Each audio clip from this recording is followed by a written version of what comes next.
তাকে এত কষ্ট দেওয়া হয়েছে। হযরতে আসিয়াকে দুই পায়ের মধ্যে দুই হাতের মধ্যে পেরেক মেরে দেওয়া হয়েছে। এই অবস্থায় আসিয়া আলাইহিস সালাতু ওয়াস সালাম হাসেন, সুবহানাল্লাহ বলি। হাতে পায়ে পেরেক লাগানো আর আসিয়া হাসেন, আশ্চর্যজনক ঘটনা।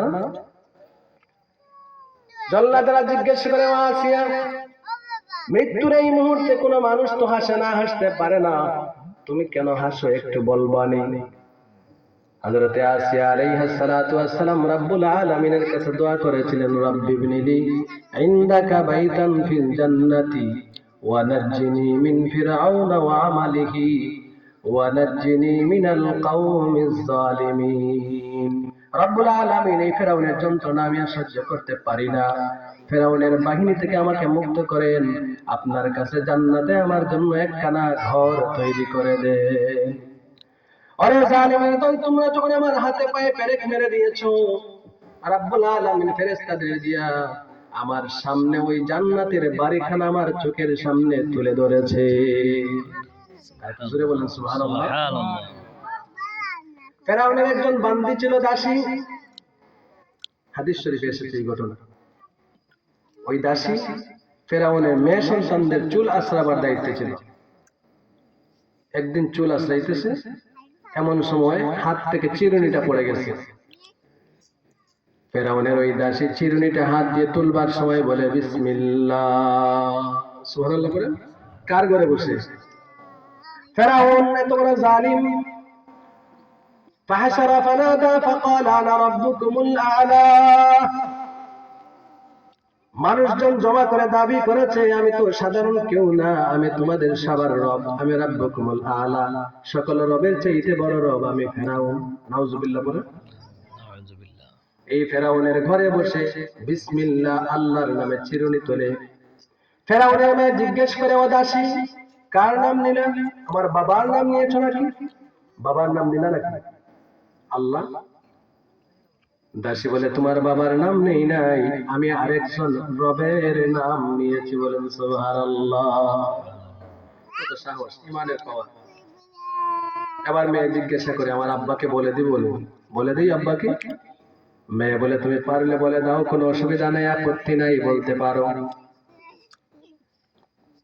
মেয়েটা বাবার কাছে ফিরআউনের কাছে বলে দিয়েছে।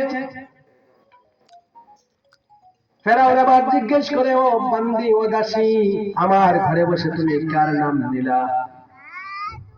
ওয়া ইন্না লাকা রাব্বান গায়রি, আমি ছাড়াও কি তোমার কোন রব আসেনি? ফিরআউন একবার হযরত মূসা আলাইহিস সালাতু ওয়াস সালামকে প্রশ্ন করেছিল, ক্বালা ফামান রাব্বুকুমা ইয়া মূসা, ও মূসা, তোমার রব কে? আপনাদের রব কে? আল্লাহ। আরে জোরে বলতে হবে, আমাদের রব কে?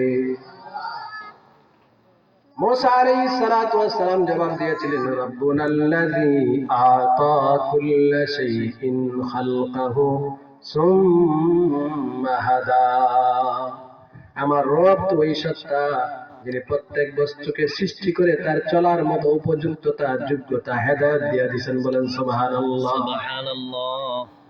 মানুষের সন্তান জন্মের পর শক্ত খাবার খাওয়ার জন্য, গ্রহণ করবার জন্য 1 বছরের দরকার হয়।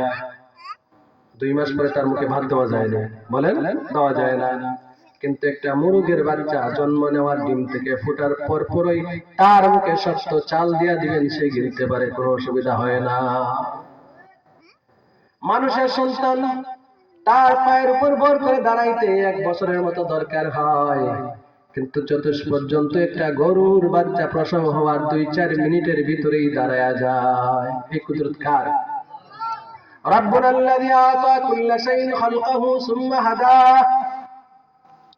ফিরআউন ওই দাসীকে জিজ্ঞেস করে, ওয়া ইন্না লাকা রাব্বান গায়রি, আমি ছাড়াও কি তোর কোনো রব আসেনি? দাসী আবার জবাব দেয়, নাম, ক্বালাত নাম, রাব্বি ওয়া রাব্বুকাল্লাহ, আমার এবং তোমার সকলের রব একজন, তিনি হচ্ছেন আল্লাহ, লা ইলাহা ইল্লাল্লাহ, লা ইলাহা ইল্লাল্লাহ, লা ইলাহা ইল্লাল্লাহ, লা ইলাহা